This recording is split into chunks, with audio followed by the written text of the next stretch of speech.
Shalom Aleichem, salam sejahtera, damai sejahtera, dan sukacita Roh Kodes atau sukacita Roh Kudus selalu melimpah di dalam hati dan selalu melimpah di dalam kehidupan Bapak-bapak, ibu-ibu, dan saudara-saudari dimanapun berada saat ini. Dan Bapak Yahweh, Besem Adonai Yesus Amasyawe Roh Kodes selalu menyertai dan selalu memberkati kita dalam kehidupan kita setiap harinya di dunia fana ini.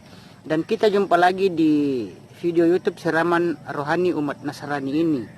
Dan di video YouTube Siraman Rohani Umat Nasrani ini, saya mengambil topik karunia hikmat.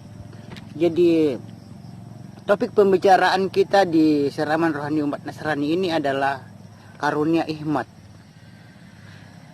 Bapak-bapak, ibu-ibu, dan saudara-saudari yang dikasihi oleh Bapak Yahweh,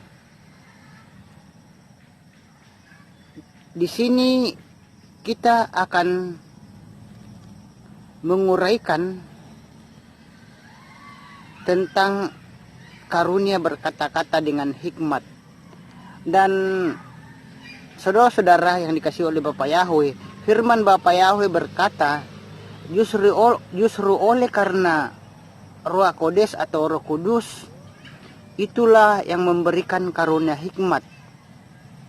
Dan firman Tuhan juga, saudara-saudara, baiklah kita, saudara-saudara, bapak-bapak, ibu-ibu, dan saudara-saudari dimanapun berada saat ini, kita baca dulu apa yang dikatakan oleh 1 Korintus 12 ayat 4 sampai 8. Saya bacakan dulu di sini 1 Korintus 12 ayat 4 sampai 8 berbunyi, dan ada keanekaragaman karunia tetapi rohnya sama, dan ada keanekaragaman pelayanan tetapi Tuhannya sama. Juga ada keanekaragaman pekerjaan tetapi Elohimnya adalah sama, yang mengerjakan semua dalam semuanya. Namun kepada masing-masing diberikan pernyataan roh untuk kepentingan bersama. Sebab melalui roh kepada yang seorang diberikan perkataan hikmat, dan kepada yang lain melalui roh yang sama perkataan pengetahuan. Saya bacakan sekali lagi, saudara-saudara, di 1 Korintus 12 ayat 4 sampai 8 berbunyi, dan ada keanekaragaman karunia tetapi rohnya sama, dan ada keanekaragaman pelayanan tetapi Tuhannya sama. Juga ada keanekaragaman pekerjaan tetapi Elohimnya adalah sama, yang mengerjakan semua dalam semuanya. Namun kepada masing-masing diberikan penyataan roh untuk kepentingan bersama. Sebab melalui roh kepada yang seorang diberikan perkataan hikmat, dan kepada yang lain melalui roh yang sama perkataan pengetahuan.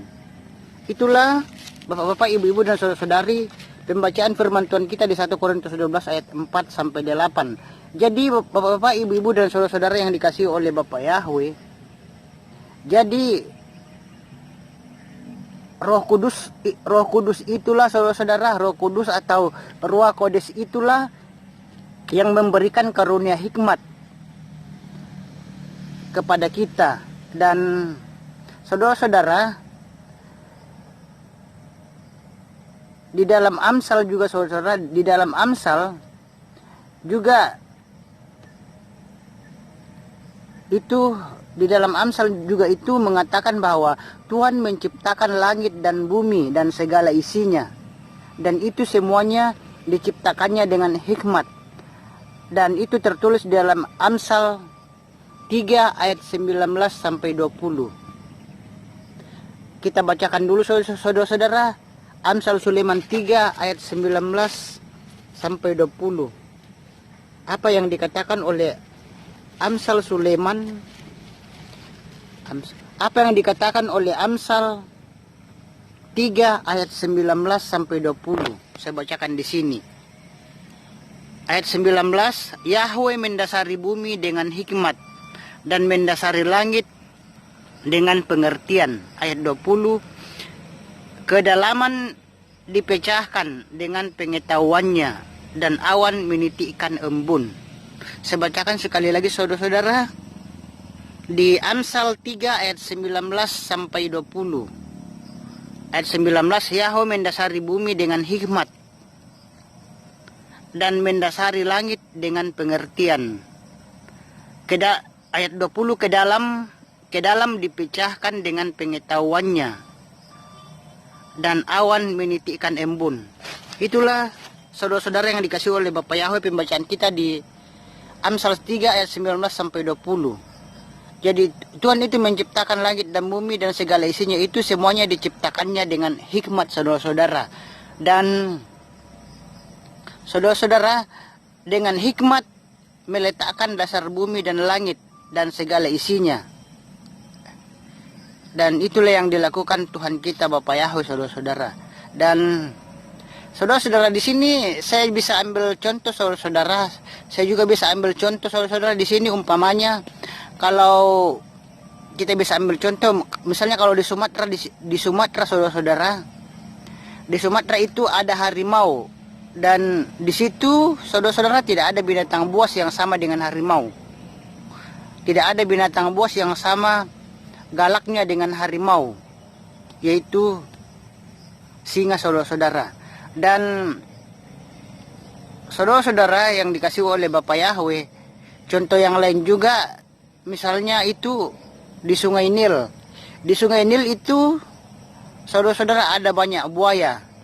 Ada banyak buaya di Sungai Nil, dan ada juga kuda Nil. Tetapi saudara-saudara, kuda Nil ini tidak memakan daging. Kuda Nil tidak memakan daging. Dan saudara-saudara,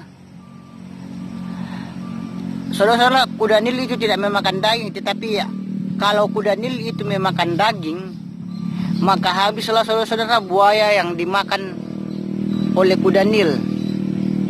Tetapi kuda Nil saudara-saudara, kuda Nil dengan hikmat dari Bapak Yahweh, kuda Nil itu harus keluar dari Sungai Nil untuk makan rumput, sehingga kuda Nil dengan buaya bisa hidup berdampingan. Jadi saudara, kalau buaya dan kuda Nil hidup bersama, buaya dan kuda Nil itu sama-sama di Sungai Nil, dan kuda Nil ini mau makan buaya, maka habislah buaya di Sungai Nil tersebut saudara-saudara. Tetapi karena dengan hikmat dari Bapak Yahweh saudara-saudara, kuda Nil itu harus merelakan keluar dari Sungai Nil untuk makan rumput, sehingga kuda Nil dengan buaya itu hidup bisa berdampingan. Dan kita bisa ambil contoh lain saudara-saudara, kita juga bisa ambil contoh lain. Misalnya langit dan bumi dan segala isinya ini, semua binatang-binatang dan tanaman-tanaman itu, Bapak Yahweh ciptakan semuanya itu semuanya itu diciptakan Bapak Yahweh dengan penuh hikmat, kebijaksanaan. Dan hikmat itu saudara-saudara yang dikasih oleh Bapak Yahweh, hikmat itu adalah milik Bapak Yahweh sendiri. Dan hikmat itu saudara-saudara adalah kekal selama-lamanya. Dan saudara-saudara juga kita bisa punya contoh yang lain, misalnya kepada umat manusia. Bagaimana firman Bapak Yahweh berkata di dalam kitab Tawarik dan juga di dalam kitab Raja-Raja. Saudara-saudara, di dalam kitab Tawarik dan dalam kitab Raja-Raja, di sini diceritakan waktu Salomo dilantik jadi raja bangsa Israel, menggantikan ayahnya Raja Daud. Di sini saudara-saudara diceritakan Salomo berdoa kepada Bapak Yahweh, meminta hikmat Salomo, dan Salomo berdoa kepada Bapak Yahweh meminta hikmat. Dan di sini saudara-saudara, Salomo itu dalam doanya itu, doa Salomo tidak meminta yang namanya kekayaan, tidak meminta umur panjang, tetapi Salomo itu hanya meminta hikmat dari Bapa Yahweh, sehingga Bapa Yahweh berkenan kepada permintaan Salomo. Sehingga saudara-saudara yang dikasih oleh Bapa Yahweh, sehingga Bapa Yahweh berjanji, sesungguhnya meskipun engkau Salomo tidak meminta kekayaan, tetapi aku akan memberikan kekayaan lebih kaya dari yang lain. Dan sebelum engkau Salomo lahir, tidak ada yang kaya seperti engkau Salomo. Dan sesudah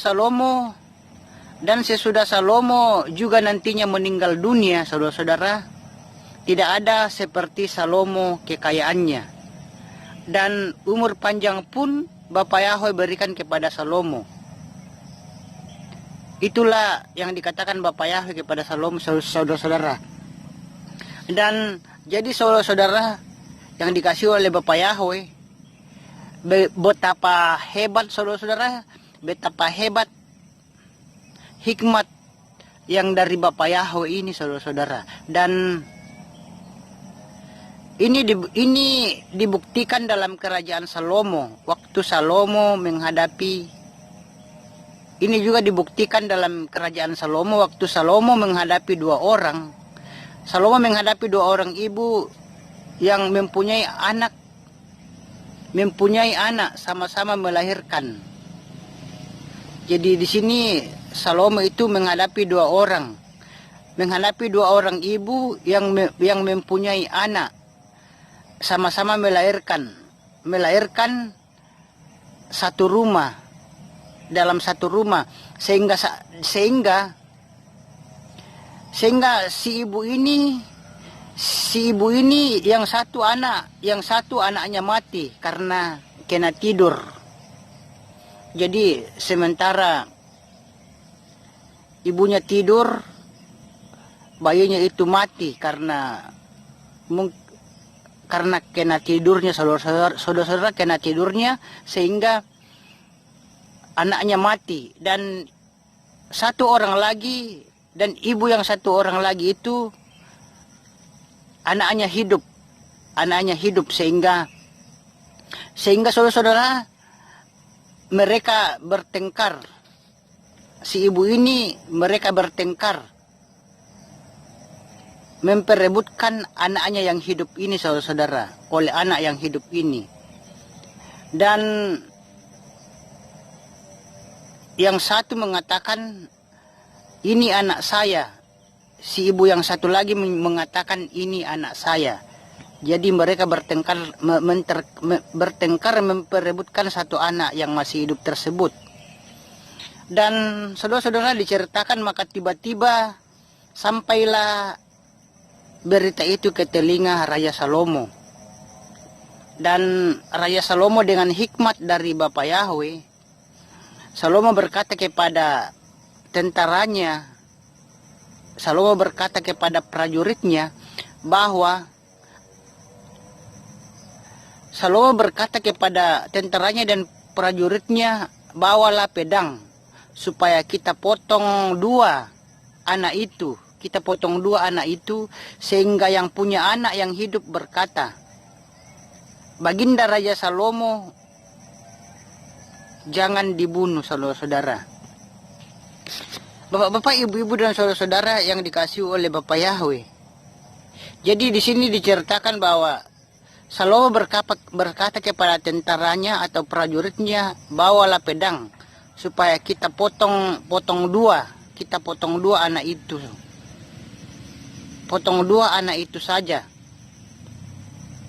Sehingga saudara-saudara yang punya anak, yang ibu yang punya anak yang masih hidup tersebut berkata, Baginda Raja Salomo, saya mohon jangan dibunuh anak itu. Belas kasihanilah dia. Biarkanlah anak itu sehat. Biarkanlah anak yang masih hidup itu panjang umur. Dan biarkanlah hidup Maka saudara-saudara, dengan hikmat dari Bapa Yahweh, dengan hikmat dari Bapa Yahweh, Salomo berkata, yang punya anak yang hidup adalah ibu yang berkata belas kasihan. Biarkanlah anak itu hidup. Tapi saudara-saudara, ibu yang satu lagi, dia berkata dengan emosinya, dengan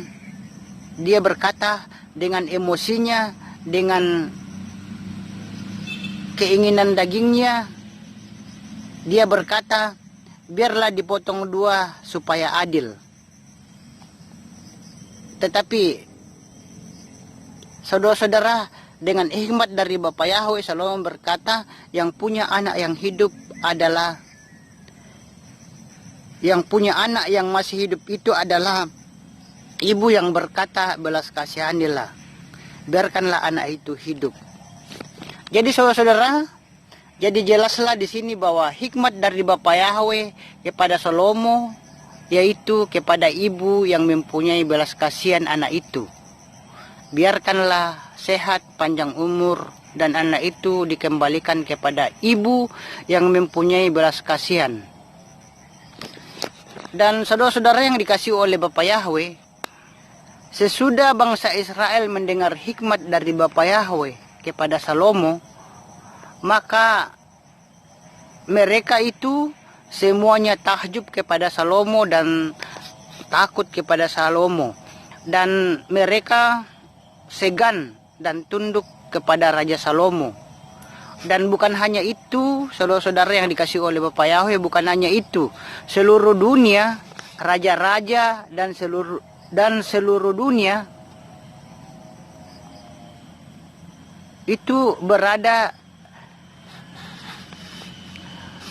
seluruh dunia, raja-raja dan seluruh dunia itu, saudara-saudara, berdatangan semuanya. Semua raja-raja dari seluruh dunia itu berdatangan semua itu untuk melihat hikmat dari Bapa Yahweh yang ada pada Raja Salomo. Dan bukan hanya, saudara-saudara, mereka bukan hanya datang dengan biasa-biasa saja, tapi mereka itu datang dengan membawa harta benda mereka, seperti emas, intan, perhiasan, dan kayu, saudara-saudara. Kayu, yaitu kayu aras yang bagus-bagus. Kayu itu, saudara-saudara, misalnya kayu saitun, kayu. Mereka itu juga selain membawa perhiasan, mereka juga membawa kayu saitun dan kayu-kayu aras. Di mana kayu-kayu ini, saudara-saudara, kayu-kayu ini bagus untuk persiapan pembangunan rumah Tuhan kita Bapa Yahweh. Dan Bapa Yahweh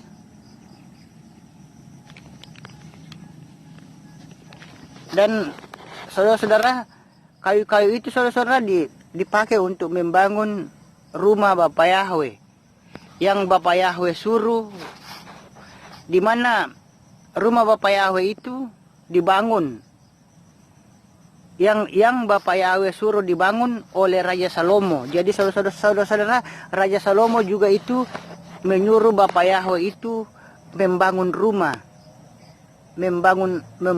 rumah Bapa Yahweh, disuruh oleh Raja Salomo. Dan saudara-saudara yang dikasihi oleh Bapa Yahweh, jadi saudara-saudara yang dikasihi oleh Bapa Yahweh, Salomo itu membangun rumah itu dengan kayu-kayu yang dibawa oleh orang-orang, seperti kayu saitun dan kayu aras. Itulah yang digunakan Salomo untuk membangun rumah Bapa Yahweh. Dan saudara-saudara yang dikasihi oleh Bapa Yahweh, dari manakah hikmat ini, saudara-saudara? Dari manakah hikmat ini? Saudara-saudara yang dikasihi oleh Bapa Yahweh, firman Bapa Yahweh berkata di dalam pasal 9 ayat 10, saudara-saudara. Firman Bapa Yahweh berkata dalam Sulaiman, firman Bapa Yahweh berkata dalam pasal 9 Amsal Sulaiman ayat 9 sampai 10 bahwa sesungguhnya hikmat itu permulaannya datang, yaitu takut akan Tuhan. Di sini saudara-saudara yang dikasihi oleh Bapa Yahweh, dari manakah saudara-saudara hikmat ini, saudara-saudara? Kita bisa bertanya, saudara-saudara, dari manakah hikmat ini? Dan firman Bapa Yahweh berkata, saudara-saudara, firman Bapa Yahweh berkata dalam Amsal pasal 9 ayat 10. Di sini saya bacakan Amsal pasal 9 ayat 10 berbunyi, takut akan Yahweh adalah permulaan hikmat, dan pengenalan akan Yang Maha Kudus adalah pengertian. Saya bacakan sekali lagi, Amsal pasal 9 ayat 10 berbunyi, Amsal pasal 9 ayat 10 berbunyi, takut akan Yahweh adalah permulaan hikmat, dan pengenalan akan Yang Maha Kudus adalah pengertian. Itulah pembacaan firman Tuhan kita di dalam Amsal pasal 9 ayat 10. Dan saudara-saudara yang dikasihi oleh Bapa Yahweh, sesungguhnya hikmat itu permulaannya datang hikmat itu, yaitu takut akan Tuhan, takut akan Bapa Yahweh, Sang Pencipta langit dan bumi dan segala isinya ini, dan Sang Pemilik sorga atau Samayem. Saudara-saudara yang dikasihi oleh Bapa Yahweh, Rasul Paulus tentang hikmat ini, dia berkata, Rasul Paulus berkata kepada sidang jemaat di Efesus supaya jemaat itu mempunyai roh hikmat. Dan sebenarnya saudara-saudara, sebenarnya sidang di Efesus, orang-orang Nasrani, saudara-saudara, di Efesus itu sudah mempunyai iman. Mereka sudah mempunyai iman dan sudah mempunyai kasih. Tetapi mereka itu kurang hikmat dari Roh Kodes atau Roh Kudus. Maka Paulus berdoa. Kepada Tuhan Bapa Yahweh supaya roh dari Roh Kudus ada sama jemaat yang ada di Efesus. Ada supaya Roh Kudus itu ada sama jemaat yang ada di Efesus. Ada di Efesus sama orang-orang Nasrani yang ada di Efesus. Itulah doa yang dipanjatkan oleh Paulus, saudara-saudara. Dan demikian juga saudara-saudara, kita di akhir zaman ini saudara-saudara yang dikasihi oleh Bapa Yahweh, kita di akhir zaman ini betapa penting kita untuk berdoa kepada Tuhan kita Bapa Yahweh untuk meminta roh hikmat. Kita harus meminta roh hikmat supaya kita bisa membedakan mana yang benar dan mana yang salah. Dan seperti Raja Salomo, saudara-saudara, Raja Salomo itu dia meminta hikmat kepada Tuhan kita Bapa Yahweh, dan dia berkata Raja Salomo ini berkata kepada Bapa Yahweh supaya dia bisa memimpin umat Israel itu, karena dia masih muda dan supaya bisa membedakan mana yang salah dan mana yang benar. Itulah doa Salomo kepada Tuhan kita Bapa Yahweh, saudara-saudara. Dan saudara-saudara yang dikasihi oleh Bapa Yahweh, jadi doa Salomo itu kepada Bapa Yahweh, dia berkata supaya dia memohon supaya dia bisa memimpin umat Israel itu di mana dia itu masih muda saudara-saudara, dan bisa membedakan, supaya bisa dengan hikmat dia bisa membedakan mana yang salah dan mana yang benar, dan bisa membedakan mana yang baik dan mana yang tidak baik. Itulah doa yang dipanjatkan Raja Salomo kepada Tuhan kita Bapa Yahweh. Jadi saudara-saudara yang dikasihi oleh Bapa Yahweh, kita pun dimanapun kita berada saat ini, kita pun yang hidup di akhir zaman ini saudara-saudara, itu betapa penting kita minta hidup. Kita minta hidup dari Yahweh. Dan saudara-saudara, kita juga itu kita harus meminta hidup dari Bapa Yahweh kita. Dan saudara-saudara, Yesua juga saudara-saudara, Yesua juga di dalam Lukas 21 ayat 13 sampai 5 itu mengatakan bahwa di akhir zaman ini saudara-saudara, di akhir zaman ini banyak penderitaan, banyak kesusahan. Di akhir zaman ini banyak penderitaan, banyak kesusahan. Kita yang memberitakan Injil nantinya saudara-saudara, kita yang memberitakan Injil nantinya akan ada kalanya seperti kisah para rasul. Kita akan ditangkap. Kita akan dibawa kepada pengadilan, kita akan diserahkan oleh keluarga, kita akan diserahkan oleh teman-teman kita kepada pemerintah atau kepada orang-orang yang tidak bertanggung jawab saudara-saudara. Dan kita juga itu akan diadili seperti rasul-rasul dalam kisah para rasul. Dan saudara-saudara yang dikasihi oleh Bapa Yahweh, janganlah kita cepat-cepat menjawab dengan daging. Janganlah kita cepat-cepat menjawab dengan daging, dengan keinginan daging, dengan emosi. Tapi saudara-saudara, Yesua itu berkata, Tuhan kita Yesua itu berkata, berdoalah. Dan nanti Bapa Yahweh di sorga akan memberikan roh hikmat dan akan memberikan jawaban sehingga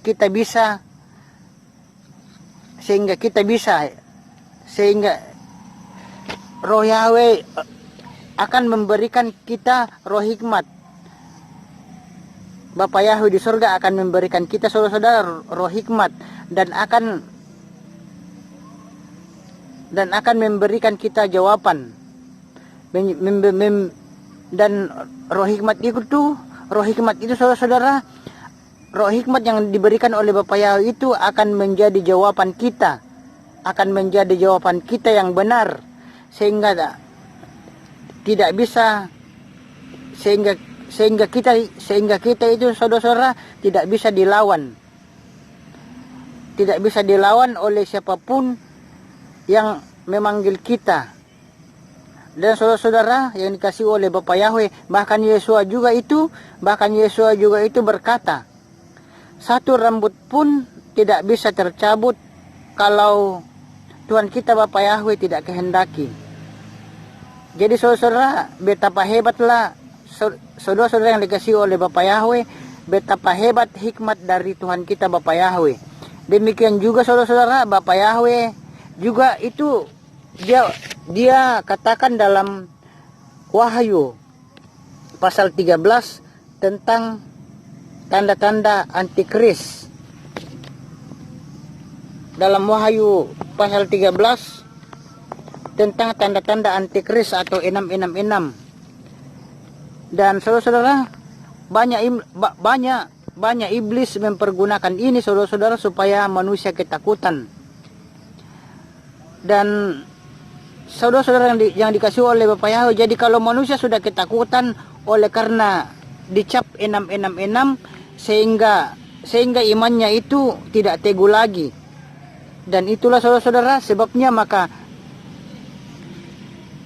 di bawahnya itu ditulis, biarlah hikmat yang dari Yahweh itu untuk mengartikan apa arti daripada 666. Jadi saudara-saudara yang dikasih oleh Bapak Yahweh, banyak iblis mempergunakan ini saudara-saudara, supaya banyak iblis mempergunakan enam ini saudara-saudara, supaya manusia itu merasa ketakutan. Dan kalau manusia itu sudah ketakutan oleh karena dicap enam, sehingga imannya itu tidak teguh lagi, imannya goyah, imannya goyah. Dan itulah sebabnya maka di bawahnya itu saudara-saudara, di bawahnya itu ditulis biarlah hikmat yang dari Bapak Tuhan kita Bapak Yahweh yang mengartikan apa arti daripada enam. Saudara-saudara yang dikasih oleh Bapak Yahweh, apakah arti dari enam itu, saudara-saudara? Jadi di sini saya memberitahukan bahwa arti dari enam itu artinya selama masih ada Ruach Kodes atau Roh Kudus, kuasa Roh Kudus yang lebih besar itulah yang sanggup menahannya, yaitu kuasa antikris.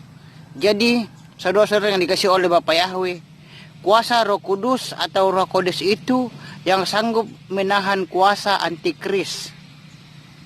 Dan biarpun ada saudara-saudara, apabila suatu waktu kita menjumpai ada cap 666, tetapi masih ada Roh Kodes atau Roh Kudus, itu tidak berlaku bagi kita saudara-saudara, karena kuasa Roh Kodes atau kuasa Roh Kudus sanggup menahan kuasa antikris. Itulah sebabnya saudara-saudara yang dikasihi oleh Bapak Yahweh, marilah kita agar kita selalu dipenuhi oleh Roh Kodes atau Roh Kudus dan dipimpin oleh Roh Kudus. Karena saudara-saudara itulah yang menjadi penolong bagi kita. Seperti doa Yesua dalam Injil Yohanes 14 ayat 16 dan 17. Dan saudara-saudara, selama-lamanya Roh Kudus itu diam di dalam roh kita. Jadi saudara-saudara yang dikasih oleh Bapak Yahweh, selama-lamanya Roh Kudus itu atau Roh Kodes itu diam di dalam roh kita masing-masing untuk melawan musuh. Dan musuh saudara-saudara yaitu musuh iblis atau musuh setan. Dan itulah sebabnya saudara-saudara yang dikasih oleh Bapak Yahweh, itulah sebabnya betapa penting kita harus menerima hikmat dari Tuhan kita Bapak Yahweh. Dan juga Yakobus itu saudara-saudara berbicara hikmat dari sorga. Yakobus juga saudara-saudara berbicara hikmat dari atas sorga. Dan ada tujuh di sini saudara-saudara, ada 7 di sini tanda hikmat dari Yahweh itu. 7 tanda hikmat dari Yahweh itu, yang pertama adalah murni. Murni artinya hatinya bukan karena disogok, bukan karena kenal, tapi murni dari roh Yahweh. Murni saudara-saudara, murni asli, bukan kepura-puraan dan atau bukan KW. Itu murni kuasa dari Ruach Kodes atau Roh Kudus. Seperti Yesua murni mengasihi manusia, bukan karena niatnya. Saudara-saudara, bukan karena niatnya kita baik. Seperti kita ambil contoh Paulus. Paulus mau membunuh orang Nasrani, orang Kristen. Dan Paulus saudara-saudara mau membunuh orang Nasrani, orang Kristen kembali dan sudah berhasil membunuh. Dan Paulus ini saudara-saudara, Paulus ini sudah berhasil membunuh Stefanus, tetapi di tengah jalan merencanakan kejahatan. Dan mulailah kasih karunia dan mulailah kasih karunia berlaku kepada panggilan Saulus menjadi Rasul Paulus. Demikian kita juga saudara-saudara, kasih Yahweh itu saudara-saudara murni, yaitu hikmat itu murni saudara-saudara. Dan bapak-bapak, ibu-ibu dan saudara-saudara, di sini juga saya mengatakan lagi bahwa Stefanus di tengah jalan merencanakan kejahatan, tapi malahan kasih karunia Bapa Yahweh berlaku kepada panggilan Paulus, berlaku kepada panggilan Paulus menjadi rasul, Saulus menjadi Rasul Paulus. Demikian juga kita saudara-saudara, kasih Yahweh itu murni, yaitu hikmat itu murni saudara-saudara. Dan bapak-bapak, ibu-ibu yang dikasihi oleh Bapa Yahweh,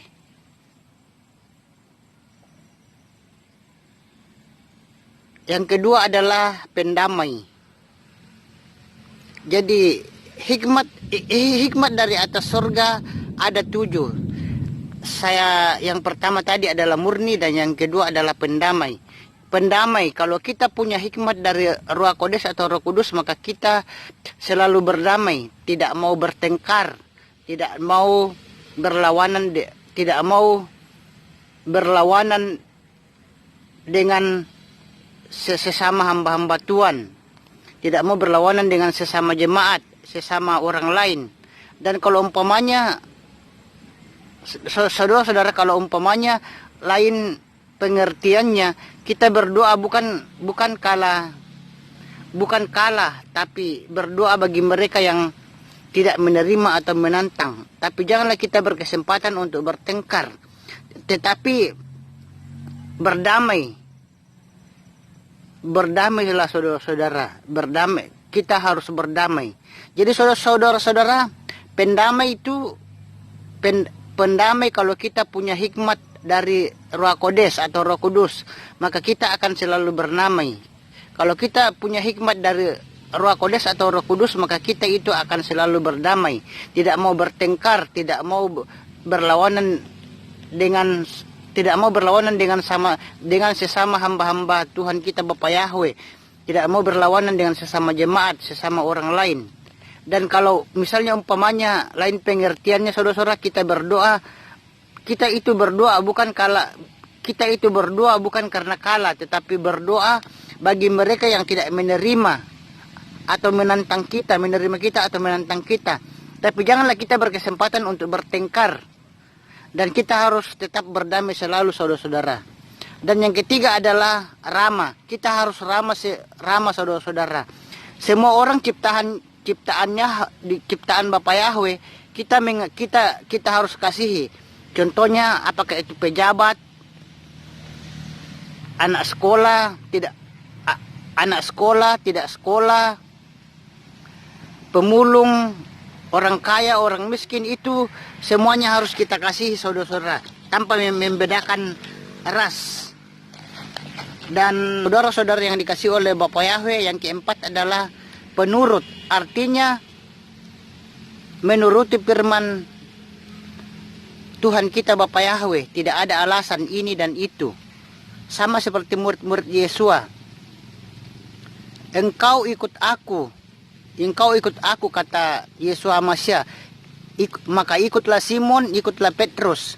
Meskipun Petrus sedang bekerja dan bertanggung jawab kepada keluarganya saudara-saudara, tapi Petrus ini mau meninggalkan keluarganya demi untuk mengikut Tuhan kita Yesus Masya. Tapi saudara-saudara, ada orang lain, kalau dikatakan engkau ikut aku, kata Yesus Masya, engkau ikut aku. Tapi ada orang lain juga yang punya alasan yang banyak.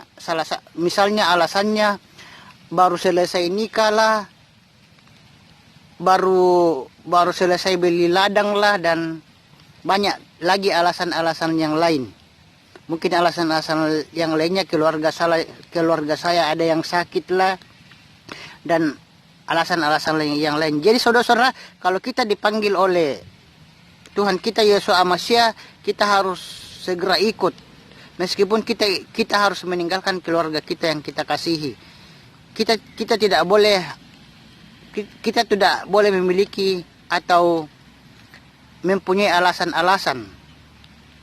Karena itu tidak berkenan di hadapan Tuhan kita, Yesus Hamasiah.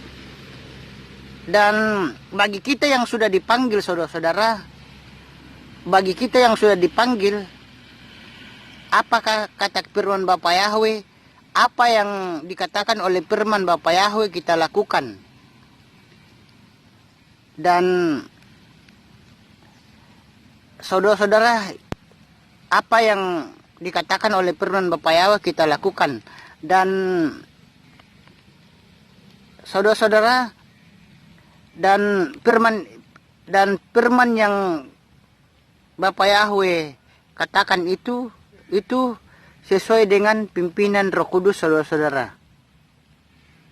Dan bagi kita yang sudah dipanggil, sekali lagi saya mengatakan, bagi kita yang sudah dipanggil, apa kata firman Bapa Yahweh kita lakukan. Yang penting asalkan firman itu, saudara-saudara, sesuai dengan pimpinan Roh Kodes atau Roh Kudus. Dan yang kelima, saudara-saudara, penuh belas kasihan. Kita harus penuh dengan belas kasihan, bukan karena ada hubungan keluarga, bukan karena ada hubungan adat atau hubungan famili atau marga, tapi tetaplah berbelas kasihan kepada orang yang membutuhkan dalam ucapan dan perbuatan kita. Dan yang keenam, buah dan perbuatan, saudara-saudara. Dan buah-buah yang baik adalah banyak. Buah-buah yang baik tidak memihak. Buah-buah yang baik itu, saudara-saudara, buah-buah yang baik itu tidak memihak atau tidak munafik, tapi benar-benar sesuai dengan firman Tuhan kita Bapa Yahweh. Itulah sebabnya, saudara-saudara, bahwa hikmat itu marilah kita minta kepada Tuhan kita Bapa Yahweh. Kita harus meminta hikmat itu kepada Tuhan kita Bapa Yahweh dengan rendah hati, dengan pengakuan dosa, dan Ruach Kodes atau Roh Kudus bekerja.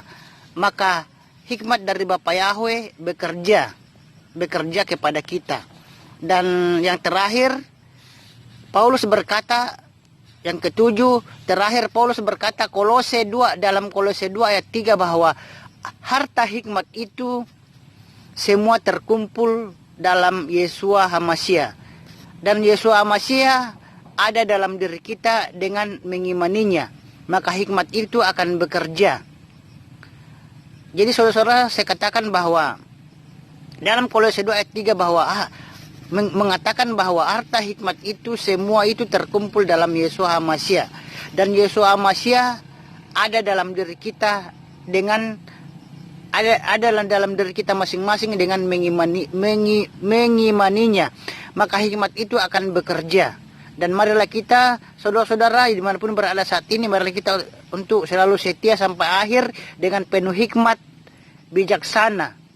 Dan Bapa Yahweh memberkati kita dimanapun kita berada. Amin. Sekian, sampai jumpa lagi di video yang lain dengan topik yang lain. Dan Bapa Yahweh bersama Adonai Yesus Hamasiah Roh Kodes, dan Bapa Yahweh sang pencipta langit dan bumi dan segala isinya, dan sang pemilik surga atau Samayem, selalu menyertai dan memberkati kita dalam kehidupan kita setiap harinya di dunia fana ini. Dan sampai jumpa lagi di video yang lain dengan topik yang lain. Sampai jumpa.